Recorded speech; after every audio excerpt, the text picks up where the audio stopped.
हरियाणा के लिए यह दिन बेहद खास बन गया जब हिसार से चंडीगढ़ के लिए पहली बार नियमित हवाई सेवा की शुरुआत हुई। इस नई सुविधा की शुरुआत सोमवार को मुख्यमंत्री नायब सिंह सैनी ने हरी झंडी दिखाकर की और खुद भी इस उड़ान से चंडीगढ़ के लिए रवाना हुए। उनके साथ कई वरिष्ठ नेता और मंत्री भी मौजूद रहे, जिनमें नागरिक उड्डयन मंत्री विपुल गोयल, कैबिनेट मंत्री रणबीर गंगवा, राज्य मंत्री राजेश नागर, विधायक रणधीर पनेहार, विनोद भायड़ा, सावित्री जिंदल और भाजपा प्रदेश अध्यक्ष मोहन लाल बडौली शामिल थे। इस अवसर पर सीएम सैनी ने इसे सिर्फ एक हवाई सेना नहीं बल्कि हरियाणा की तरक्की की दिशा में एक बड़ा कदम बताया। उन्होंने कहा कि प्रदेश की करीब 2.8 करोड़ जनता को इस सेवा से लाभ मिलेगा और हिसार का यह एयरपोर्ट आने वाले वर्षों में राज्य के औद्योगिक और आर्थिक विकास का प्रमुख केंद्र बनेगा।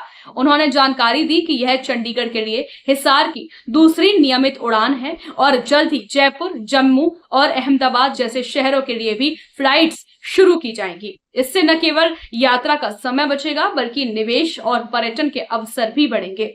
सीएम ने कहा कि प्रधानमंत्री नरेंद्र मोदी के नेतृत्व में देश भर में अब तक 150 से ज्यादा एयरपोर्ट विकसित हो चुके हैं, जिससे साफ है कि भारत किस तेजी से बुनियादी ढांचे के क्षेत्र में आगे बढ़ रहा है। उन्होंने पिछले 11 वर्षों को देश के लिए गौरव का काल बताते हुए कहा कि अब 2047 तक भारत को विकसित राष्ट्र बनाने की दिशा में काम हो रहा है। यह उड़ान अलायंस एयर द्वारा संचालित की जा रही है और सप्ताह में 2 दिन सोमवार और शुक्रवार को उपलब्ध होगी। हिसार से चंडीगढ़ की दूरी जो सड़क मार्ग से लगभग 4 घंटे में तय होती है, अब विमान से महज 1 घंटे में पूरी हो सकेगी।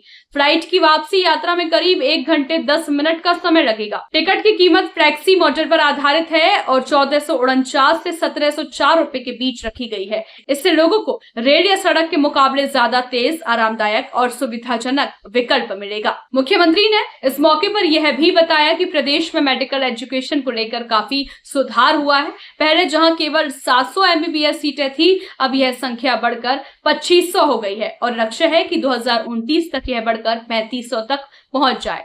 साथ ही उन्होंने नौकरियों में पारदर्शिता की बात करते हुए कहा कि अब भर्ती में घोटाले नहीं, काबिलियत का बोलबाला है। यह सेवा केंद्र सरकार की उड़ान योजना के तहत शुरू की गई है, जिसका उद्देश्य छोटे शहरों को हवाई यात्रा से जोड़ना है। इससे पहले 14 अप्रैल को प्रधानमंत्री मोदी ने हिसार एयरपोर्ट का उद्घाटन किया था और हिसार से अयोध्या के लिए उड़ान को रवाना किया था, जिससे 14 घंटे की दूरी अब केवल 2 घंटे में तय हो रही है।